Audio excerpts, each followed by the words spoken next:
SMS کے ذریعے کچھ سوالات بھی ہیں. ایک سوال یہ آیا کہ اسلامی بہنیں بالوں پر پین یا کیچر لگاتی ہیں تو کیا اس طرح سر کا مسح ہو جائے گا؟ پین اور کیچر کتنی جگہ گھیرتی ہے؟ ویسے وہ چوتھائی سر کا مسا ہمارے یہاں احناف میں فرض ہے. اس سے مگر سنت پر کوئی رکاوٹ بنے گی؟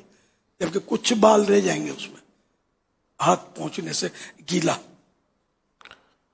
اور یہ کہ اگر اس میں بھی اگر سر کے بالوں پہ پانی پہنچ جاتا ہے اس کے نیچے سے تو بھی پورے سر کا مسا ہو ہی جائے گا، سنت ادا ہو جائے گی، ورنہ وہی ہے کہ چوتھائی سر کا مسا کرنا ہی فرض ہے. اب بالوں کے نیچے تو پانی کیسے پہنچے گا؟ نہیں، اس کے نیچے گیلا ہاتھ ہوتا ہے تر، پانی تو بہاتے نہیں ہے.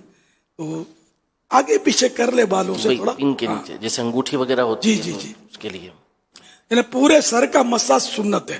تو اگر یہ اس طرح کی چیزیں لگائیں گی نا تو اس کے نیچے اگر یہ بھیگا ہوا ہاتھ نہیں پہنچے گا تو سنت چھوٹے گی. البتہ یہ کہ فرض تو اگر چوتھائی سر کے مسے پر بھیگا ہاتھ پھر گیا تری پہنچ گئی پانی کی تو مسا ہو جائے گا. مسا کہتے اسی کو کہ تری پہنچ جائے جس جگہ پر مسا کرنا ہے اس پر پانی کی. صلو علی الحبیب صلی اللہ علیہ وسلم.